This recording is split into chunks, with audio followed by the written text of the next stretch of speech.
Hello বন্ধুরা, কেমন আছো তোমরা সবাই? আশা করি অনেক অনেক ভালোই আছো। আর তোমাদের ভালোবাসায় আমিও অনেক ভালো আছি, কারণ তোমরা আমাকে যে পরিমাণে ভালোবাসা দিয়েছো এবং সাপোর্ট দিয়েছো তা আমি কোনোদিন ভুলতে পারবো না। তাই তোমাদেরকে মজা দেওয়ার জন্য আবারও একটি নতুন গল্প নিয়ে হাজির হলাম। গল্পটি শোনার মতো, আশা করি তোমাদের দাঁড়িয়ে যাবে এবং তোমরা হাতের কাজ করতে সবাই হেডফোন নিয়ে বসে যাও। যদি আমার গল্প শুনে মজা পাও তাহলে অবশ্যই আমার চ্যানেলটি সাবস্ক্রাইব করবে। তো চলো বন্ধুরা, আমরা কথা না বাড়িয়ে আসল গল্পে চলে আই। আমাদের ঘরে রোজ পায়েস রান্না হতো, কিন্তু সেটা কেউ খেত না, কেননা আমার শাশুড়ি বারণ করত। কিন্তু একদিন আমার ননদ সেই পায়েসটা খেয়ে নিল। পায়েস খেতেই তার মাথা ঘুরতে থাকলো। তখন তাকে হসপিটালে নিয়ে যাওয়া হলো। ডাক্তার বলল যে সে মা হতে চলেছে। আমার ননদ ছিল অবিবাহিত। তাহলে ওই পায়েসের মধ্যে এমন কি ছিল যেটা খেতেই এই সব হয়ে গেল? তারপরে আমার সাথে যা হলো সেটা জেনে আপনার হুঁশ উড়ে যাবে। আমার ক্ষীর খেতেই। আমার নাম সীমা। গ্রাজুয়েশন হতেই আমার বিয়ের জন্য আমার পরিবার পাত্র খুঁজে নিল। আমার স্বামীর নাম মুকেশ। মুকেশ অনেক সাধারণ মানুষ ছিল, কেননা সব হবার পরে অনেক সময় আমরা দেখা করতাম, একসাথে কফি খেতে যেতাম, তারপর একে অপরকে নিজের সম্পর্কে বলতাম, আর বিয়ের পরের কথা বলতেও অনেক ভালোবাসতাম। যাই হোক, এভাবেই দিন পার হচ্ছিল। আমাদের বিয়ের তারিখ ঠিক হতেই কোথা দিয়ে যে দিন পার হয়ে যেতে থাকলো বুঝতেই পারতাম না। আর বিয়ে করে এইবার তো মুকেশের বাড়ির বউ হয়ে গিয়েছিলাম। শ্বশুর বাড়িতে আমার একটা ছোট নন্দ, আমার প্রিয়া ছিল, যে সারাদিন বৌদি বৌদি করে আমাকে সব কথা বলতো। প্রিয়া নিজের সব ছোট বড় কাজ আমাকে দিয়ে করাতো, আর সব কথা আমার সাথে ভাগ করে নিত। আজ প্রিয়ার উচ্চ মাধ্যমিকের রেজাল্ট, যাতে সে ভালো নম্বর পেয়ে পাশ করেছে। সব বাড়িতে ওর সাফল্যের জন্য ওকে সবাই শুভেচ্ছা জানিয়েছে। শাশুড়ি ওর জন্য অনেক রকমের খাবার বানাতে বলেছে। আমি সব রকমের মিষ্টি বানিয়েছিলাম, কিন্তু আমি যখন পায়েস বানাতে গেলাম তখন উনি বললেন যে আমি বানিয়ে নেব। যখন পায়েস তৈরি হয়ে গেল তখন শাশুড়ি ওই পায়েসটাকে আলাদা করে রেখে দিলেন আর সবাইকে বললেন যে এই পায়েস কেউ খাবে না। আমার তো কেমন একটা মনে হলো যে কেউ কেন খেতে পারবে না। যাই হোক, আমি এই বিষয়টাকে নিয়ম নীতি ভেবে আমি অদেখা করে দিলাম, কারণ আমার শাশুড়ি ছিলেন অন্যরকম মহিলা, যে নিয়মনীতিকে অনেক গভীরভাবে মানতেন। এইভাবেই দিন পার হয়ে যেতে থাকল। একদিন যখন আমি আমার ঘরে বসেছিলাম তখন মুকেশের ফোন আসলো, আর সে বলল বিকেলবেলায় আমাদের বাড়িতে কিছু বন্ধু খেতে আসবে, এই জন্য তুমি কিছু ভালো খাবার বানিয়ে রেখো। আমি মুকেশকে বললাম কি জন্য তারা আসছে। তখন মুকেশ বলল আসলে আমার প্রমোশন হয়েছে, এই জন্য আমি আমার বন্ধুদেরকে নিয়ে অনুষ্ঠান করতে চাইছি। কিন্তু আমি ভাবলাম যে বাইরে হোটেলে যাওয়ার পরিবর্তে তাদেরকে আমাদের ঘরেই ডেকে নিই, কেননা তুমি এত ভালো ভালো খাবার বানাও যে বাইরে যাবার প্রয়োজনই হবে না। এইভাবে ফোন রাখার পরে আমি খাবারের আয়োজন করতে থাকলাম। আমি রান্নাঘরে যেতেই গ্রাম থেকে আমার শাশুড়ি চলে আসলো আর আমাকে জিজ্ঞাসা করলো, বৌমা আজ তুমি এত তাড়াতাড়ি খাবার বানাচ্ছ? তখন আমি বললাম, মা আজ মুকেশের কিছু বন্ধু আমাদের ঘরে আসবে। আসলে ওর প্রমোশন হয়েছে, সেই জন্য সে নিজের বন্ধুদেরকে নিয়ে একটা অনুষ্ঠান করতে চাইছে। আমি বললাম, মা কি বানাই? কেননা আমি তো মুকেশকেই জিজ্ঞাসা করি যখনই আমি খাবার বানাই। আমার সবসময় এইটাই অভ্যাস হয়ে এসেছে যে আমি বাড়িতে যারা বড় তাদেরকেই জিজ্ঞাসা করে নিই যে খাবার কি বানাবো। আমি যখন আমার বাবার বাড়িতেও কিছু বানাতাম তখন মা আর বাবাকে অবশ্যই জিজ্ঞাসা করে নিতাম, আর এজন্যই হয় এখানে আমি আপনাকে জিজ্ঞাসা করছি। তখন মা বললেন, বানিয়ে নাও, তোমার যা ঠিক মনে হচ্ছে বানিয়ে নাও। এইবার আমি অনেক রকমের খাবার বানালাম, আর তারপর যখন আমি পায়েস বানানোর জন্য পানি ফোটাতে গেলাম তখনই আমার শাশুড়ি সেখানে চলে আসলেন আর বললেন, দাঁড়াও বৌমা, পায়েস আমি বানাবো, তুমি অন্য কাজ করো। আমি বললাম যে না মা, সব কাজ তো হয়েই গেছে, প্রায় শুধুমাত্র পায়েস বানানো বাকি আছে। তখন মা আবার বললেন, বললাম তো আমি বানিয়ে নেব। তখন আমি বললাম যে ঠিক আছে। আমি এরপর আটা মাখতে থাকলাম, তখনই পায়েস বানাতে থাকলো মা, আর তারপর সেটাকে আলাদা বাসনে করে রেখে দিল। আমি বললাম যে আপনি এটাকে আলাদা করে রাখলেন কেন? তখন সে বলতে থাকলো, না না কিছু না, এমনই রেখেছি, যখন এটা ঠান্ডা হয়ে যাবে তখন আমরা এটাকে পরিবেশন করব। আমি বললাম ঠিক আছে। কিছুক্ষণ পরে মুকেশ আর তার বন্ধুরা ঘরে চলে আসলো। তাদেরকে চা আর খাবার দিয়ে কিছুক্ষণ আমি কথা বললাম। তখন তার বন্ধুরা হাসতে হাসতে বলতে থাকলো, ভাই খাবার কি বানানো হয়েছে নাকি নয়? তখনই মুকেশ বলতে থাকলো, সীমা এক্ষুনি খাবার পরিবেশন করবে। এইবার তো আমারও অনেক ক্ষুধা পেয়েছিল। তখনই সবাই খাবার টেবিলে চলে আসলো, আর আমি আস্তে আস্তে এক এক করে সব খাবার টেবিলে আনতে থাকলাম। যখন টেবিলে আমি পায়েস নিয়ে যেতে থাকলাম, শাশুড়ি মা আমার হাত ধরে বলল, পায়েসটা নিয়ে যেও না। তখনই আমি জিজ্ঞাসা করলাম, কেন পায়েস নিয়ে যাব না? তখনই সে বলতে থাকলো যে আমি একবার বলে দিয়েছি তো যে নিয়ে যাবে না। আমি ভাবলাম যে শুধু শুধু কথা বলে লাভ নেই, এই জন্য বললাম আচ্ছা ঠিক আছে। এইবার যা কিছু বাকি বানিয়েছিলাম সেই সমস্ত কিছু ওদেরকে পরিবেশন করলাম। সব লোকেরা খাবার খেল। এবার তো ওর বন্ধুরা খাবারের অনেক প্রশংসা করল। আমারও অনেক আনন্দ হতে থাকলো। আমি খাবার বানানোর জন্য অনেক পরিশ্রম করেছি। সব লোকেদের খাবার এত পছন্দ হলো যে আমার শুনে অনেক সন্তুষ্টি হলো। যাই হোক, সবাই খেয়ে বাড়ি চলে গেল, আর আমরাও যে যার ঘরে চলে গেলাম। একদিন শাশুড়ি পায়েস বানিয়ে টেবিলের উপর রেখে দিল। তখনই গ্রাম থেকে একজন কাকিমা আসলো। শাশুড়ি মা তার সাথে কথা বলতে শুরু করল, আর সেই পায়েসটাকে সেখানেই টেবিলের উপরে রেখে ভুলে গেল।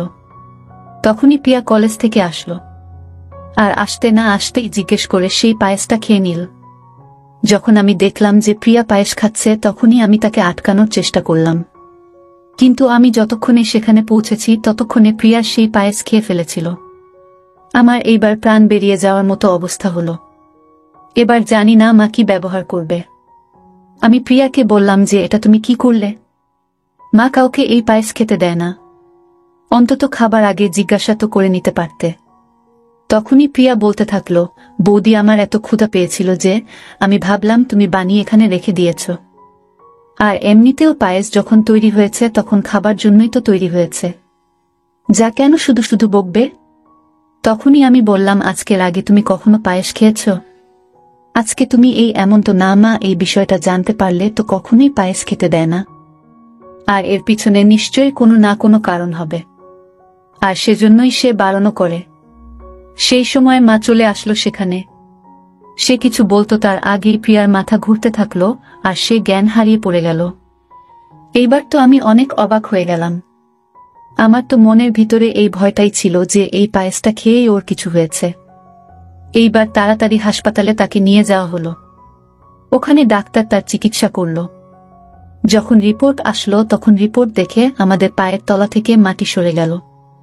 ডাক্তার বলল প্রিয়া মা হতে চলেছে। এইবার তো যেন আমাদের অবস্থা খারাপ হয়ে গেল এটা ভেবেই যে এটা কিভাবে হতে পারে। সবার এই খবরটা শুনে যেন অনেক অবাক হয়ে গেল। সবার যেন এমন মনে হচ্ছিল যে প্রিয়ার সাথে এটা কি করে হতে পারে? এত বুদ্ধিমতী আর সাংসারিক মেয়ে, সে এত ভুল কাজ কিভাবে করতে পারে? কিন্তু তার সাংসারিক থেকে বেশি তার পায়েস খাওয়ার ওপরে আমার সন্দেহ হচ্ছিল। আমার তো এটাই মনে হচ্ছিল প্রত্যেকবার মা পায়েস খেতে বারণ করে, আর আজ যখন প্রিয়া সেই পায়েস খেয়ে নিল, ওর শরীর খারাপ হতে থাকলো, আর তাকে হসপিটালে সবকিছুই বলে দেওয়া হলো। আমার তো মাথার মধ্যে ব্যাস একটাই কথা ছিল। আমার মনে যেন ঘৃণা তৈরি হয়ে কথা ঘুরছিল। আমার মনে যেন ঘৃণা তৈরি হয়ে গিয়েছিল। যখনই পায়েসের নাম হতো তখনই আমার যেন সব শরীরের লোম শক্ত হয়ে যেত। তারপরে আমরা সবাই প্রিয়াকে হসপিটাল থেকে বাড়ি নিয়ে আসলাম। সবাই প্রিয়ার ওপর রাগ করেছিল। মুকেশ তো প্রিয়ার সাথে কথা পর্যন্ত বলতে চাইছিল না। তার তো এটাই মনে হচ্ছিল যে প্রিয়া সব সমাজে তাদের নাক কাটিয়েছে। সবাই প্রিয়ার উপরে রেগেছিল, কিন্তু প্রিয়ার দোষ তো আমার চোখেই যেন আসছিল না। আমার তো মনের মধ্যে খালি থেকে থেকে একটাই কথা আসছিল, আর সেটা হল পায়েস খাওয়ার কথা, যে নিশ্চয়ই ওই পায়েস খাবার কারণেই এইসব হয়েছে। কিন্তু এখনো মা পায়েসের ব্যাপারে কিছু বলতে রাজি ছিল না। তারও এটাই মনে হতো যে প্রিয়াই এই সমস্ত কিছু করেছে। সে কিন্তু নিজের কর্মকাণ্ডের ব্যাপারে কাউকে কিছুই বলেনি। তখনই আমি মুকেশকে নিজের কাছে ডাকলাম আর বললাম, আমি অনেকদিন থেকেই তোমাকে কিছু বলতে চাইছিলাম, কিন্তু সুযোগ হচ্ছিল না। তখন মুকেশ বলল, কি হয়েছে? আমি বললাম যে কিছুদিন আগে যখনই আমি পায়েস বানানোর জন্য চেষ্টা করতাম তখন মা আমাকে বানাতে দিত না, আর নিজে বানাতো। আর যখন তোমার বন্ধুরা ঘরে আসলো ওই দিন মা নিজেই পায়েস বানিয়েছিল। সেটা একটা আলাদা বাসনে করে আলাদা রেখে দিয়েছিল। আর এখন তো সে রোজ পায়েস বানায় কিন্তু কারো খেতে দেয় না। আর আজ যখন সে টেবিলের উপর পায়েস রেখে ভুলে গেছে তখনই প্রিয়া এসে ওই পায়েসটা খেয়ে নিয়েছে। আর তারপর থেকেই তার সাথে এই সমস্ত ঘটনা ঘটে গেছে। কিন্তু মুকেশ আমার কথা শুনে হাসতে থাকে আর বলল, পায়েস খেলে আবার এমনটা হয় নাকি? তুমি কি প্রিয়ার ভুলটাকে মুছে দেওয়ার চেষ্টা করছো? মুকেশ এইবার আমার ওপরেই রেগে গেল। কেউ আমার কথা বুঝতেই চাইছিল না। তারপরে আমি প্রিয়ার ঘরে গেলাম আর তাকে ভালোবেসে জিজ্ঞেস করতে থাকলাম, প্রিয়া, যদি এমন কোনো ঘটনা ঘটে থাকে তাহলে প্লিজ আমাকে বলো, আমি বাড়ির সবার সাথে কথা বলি। তখনই প্রিয়া কাঁদতে কাঁদতে বলল, বৌদি, এরকম কিছুই আমি করিনি। আজ পর্যন্ত আমি কারোর সাথেই কোনো সম্পর্কেও আসিনি। আমি প্রিয়ার মুখ থেকে পরিষ্কার শুনতে চাইছিলাম যে সে নিজের জায়গায় নিজে ঠিক আছে, কিন্তু এবার আমি পরিবারের সদস্যদের কিভাবে বোঝাবো? আমি শাশুড়ি মায়ের সাথে কথা বলার কথা ভাবলাম। তখনই মা বলতে থাকলো, প্রিয়ার কোনো কথা তুমি আমাকে বলতে এসো না, এটা হয়ে তুমি কিছু আমাকে বলতে এসো না, এটা প্রিয়ার ভুল। তখনই আমি আমার মাথা ধরে বসে গেলাম আর ভাবতে লাগলাম যে জানি না যে আসলে হচ্ছেটা কি। এতে কি প্রিয়ার ভুল আছে নাকি আমি কিছু বুঝতে পারছি না। তখনই হঠাৎ করে ডাক্তারের ফোন আসলো আর সে বলল, আপনার বাড়িতে কোনো প্রিয়া নামের মেয়ের রিপোর্ট বদলে গিয়েছে। আমি পায়েসের ব্যাপারে কিছু বলতে রাজি ছিল না। তারও এটাই মনে হতো যে প্রিয়াই এই সমস্ত কিছু করেছে। সে কিন্তু নিজের কর্মকাণ্ডের ব্যাপারে কাউকে কিছুই বলেনি। তখনই আমি মুকেশকে নিজের কাছে ডাকলাম আর বললাম, আমি অনেকদিন থেকেই তোমাকে কিছু বলতে চাইছিলাম, কিন্তু সুযোগ হচ্ছিল না। তখন মুকেশ বলল, কি হয়েছে? আমি বললাম যে কিছুদিন আগে যখনই আমি পায়েস বানানোর জন্য চেষ্টা করতাম তখন মা আমাকে বানাতে দিত না আর নিজে বানাতো। আর যখন তোমার বন্ধুরা ঘরে আসলো ওই দিন মা নিজেই পায়েস বানিয়েছিল, সেটা একটা আলাদা বাসনে করে আলাদা রেখে দিয়েছিল। আর এখন তো সে রোজ পায়েস বানায় কিন্তু কারো খেতে দেয় না। আর আজ যখন সে টেবিলের উপর পায়েস রেখে ভুলে গেছে তখনই প্রিয়া এসে ওই পায়েসটা খেয়ে নিয়েছে। আর তারপর থেকেই তার সাথে এই সমস্ত ঘটনা ঘটে গেছে। কিন্তু মুকেশ আমার কথা শুনে হাসতে থাকে আর বলল, পায়েস খেলে আবার এমনটা হয় নাকি? তুমি কি প্রিয়ার ভুলটাকে মুছে দেওয়ার চেষ্টা করছো?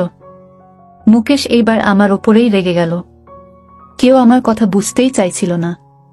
তারপরে আমি প্রিয়ার ঘরে গেলাম আর তাকে ভালোবেসে জিজ্ঞেস করতে থাকলাম, প্রিয়া, যদি এমন কোনো ঘটনা ঘটে থাকে তাহলে প্লিজ আমাকে বলো, আমি বাড়ির সবার সাথে কথা বলি।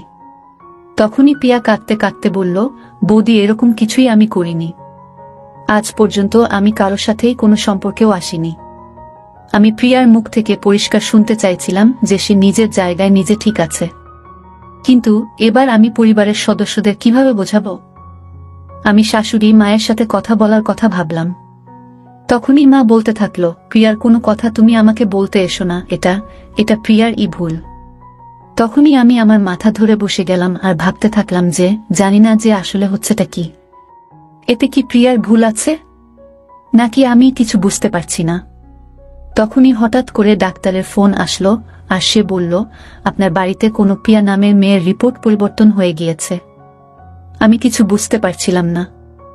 আমি মা আর মুকেশকেও ডেকে নিলাম। আমি তারপরে ডাক্তারকে ঘুরিয়ে আবার জিজ্ঞাসা করলাম যে এই সব কি হচ্ছে। তখন ডাক্তার বললেন, আপনারা হসপিটালে চলে আসুন, সবকিছু জেনে যাবেন। আমরা রিপোর্ট নিয়ে হসপিটালে যখন পৌঁছালাম আর ডাক্তারকে বললাম, তখন ডাক্তার বলল, আসলে আমাদের এখানে আরেকটি মহিলা চেকআপের জন্য এসেছে, যার নামও প্রিয়া ছিল, আর উনার রিপোর্ট আপনাদের কাছে চলে যায়। আর এই নিন, এটা আপনাদের রিপোর্ট। আর এর মধ্যে আসলে কিছুই নেই, ব্যাস কিছু নষ্ট চাল খাওয়ার জন্য ওর অসুস্থ হয়ে গিয়েছে, যার জন্য তার মাথা ঘুরছিল আর বমি হচ্ছিল। আপনার বোনের রিপোর্ট একদম নরমাল। এইবার যেন আমাদের প্রাণে প্রাণ ফিরল যে আসলে প্রিয়া একদম ঠিক আছে। আমরা প্রিয়ার আসল রিপোর্ট নিয়ে ঘরে পৌঁছালাম আর সব কথা প্রিয়া আর মাকে বললাম। প্রিয়া আমাকে ধরল আর তার চোখ দিয়ে পানি পড়ছিল। সে বলতে থাকলো, তোমাদের আমার উপরে বিশ্বাস করা উচিত ছিল। আমি বলেছিলাম যে আমি এরকম কিছুই করিনি, কিন্তু কেউ আমার কথা মানেনি। আমি তখন বললাম, এবার তো আর কোনো ব্যাপার নেই সেরকম। কিন্তু আমার মাথার মধ্যে শুধু এটাই চলছিল যে নষ্ট চালের পায়েস, এটা কি করে হতে পারে? আমরা তো যখনই রেশন আনাই তখনই ভালো চালের আনাই। আর তাহলে এই নষ্ট চালের পায়েস এইসব কি ঘটছে? তখনই যখন সেখানে সবাই দাঁড়িয়েছিল, আমি শাশুড়ি মাকে অনেক কঠিনভাবে জিজ্ঞাসা করলাম যে মা, আসলে এইসব কি চলছে? আপনি কেন পায়েস কাউকে খেতে দেন না? আসলে তোমার শ্বশুর মশাইয়ের মৃত্যু পায়েস খাবার কারণেই হয়েছিল। আসলে আমরা যখন পায়েস বানিয়েছিলাম তখন ওর মধ্যে যে চাল পড়েছিল তার মধ্যে কিছু চাল ছিল নষ্ট। সেটা দোকানদারের বেখেয়ালি মনোভাবের জন্য হয়েছিল, যার জন্য ওর অসুস্থ হয়ে গিয়েছিল, আর তাই ওর মৃত্যু হয়েছিল। আর সেই দিন থেকেই আমি পায়েস জিনিসটাকে অনেক খারাপ মনে করি। ওই দিন থেকেই ঘরে আমি পায়েস বানাই, কিন্তু কাউকে খেতে দিই না। কেননা আমার মনের মধ্যে একটা ভয় ছিল যে যদি আবার কেউ পায়েস খায় আর তার যদি কিছু হয়ে যায়। আর ওই পায়েস সেই জন্য আমি সবসময় অন্যান্য প্রাণীদের দিয়ে খাওয়াই, যাতে তোমার বাবার আত্মার শান্তি হয়। তখন থেকেই তোমার বাবার আত্মার শান্তি হয়। তখন থেকেই আমি তোমাকে পায়েস বানাতে দিই না। কেননা তুমি যদি পায়েস বানাও আর তোমার পায়েস আমি প্রাণীদের খাওয়াই তো তোমার খারাপ মনে হয়। সেই জন্যই আমি পায়েস বানাই আর সেটা আলাদা করে রেখে দিই, আর বিকেল হলে সেগুলো প্রাণীদের খাইয়ে দিই। এবার এই পায়েসের রহস্যটা আমার সামনে চলে এসেছিল। এটা জানার পরে আমার অনেক অদ্ভুত মনে হলো যে তার এত অন্ধবিশ্বাস কিভাবে হতে পারে। শ্বশুরের মৃত্যু সেই দিন লেখাই ছিল কপালে, সেটা যে কোনোভাবেই হতে পারত। আর তাছাড়া জরুরি তো নয় যে তার মৃত্যু যেহেতু পায়েসের জন্য হয়েছে তো সবাই পায়েস খাওয়া বন্ধ করে দেবে। যাই হোক, আমি এইসব কথা আমার শাশুড়িকে আর বলিনি, কেননা আমি তার ভাবনাকে আর আঘাত করতে চাইনি। আমি চাইনি যে তার কোনোভাবে খারাপ মনে হোক। তখনই মুকেশ বলতে থাকলো, মা, তুমি তোমার মন থেকে এইসব ধারণা বের করে দাও। এইবার মুকেশের আরও একটা ব্যাপারে লজ্জা পাচ্ছিল, যার কারণে সে প্রিয়ার দিকে তাকাতেও পারছিল না। সে না ভেবেচিন্তেই প্রিয়াকে কত কিছু বলে দিয়েছিল। কোনো রকমে মুকেশ প্রিয়ার কাছে ক্ষমা চাইল, আর তারা দুইজন ভাই বোন নতুন করে আবার জীবন পার করতে শুরু করল। আমার মুখেও এইবার হাসি ছিল, কেননা শেষ পর্যন্ত সব ঠিক হয়ে গেছে। পায়েস খাওয়ার যে কথাটা আমার মনের মধ্যে চলছিল সেটার এইবার সমাধান হলো, আর প্রিয়ার ওপর যে দোষারোপ করা হয়েছিল সেটাও মিটে গিয়েছে। বন্ধুরা, আজকের ভিডিওটা এখানেই শেষ করলাম। অনেক কষ্ট করে ভিডিওটি আপনাদের জন্য বানিয়েছি। যদি ভিডিওটি আপনাদের ভালো লেগে থাকে তাহলে একটা লাইক করবেন এবং চ্যানেলটি অবশ্যই সাবস্ক্রাইব করবেন। এই আশা ব্যক্ত রেখে আপনাদের কাছ থেকে বিদায় নিচ্ছি আমি। দেখা হবে আগামীকালের নতুন কোনো ভিডিওতে। সে পর্যন্ত সবাই ভালো থাকুন, সুস্থ থাকুন। ধন্যবাদ।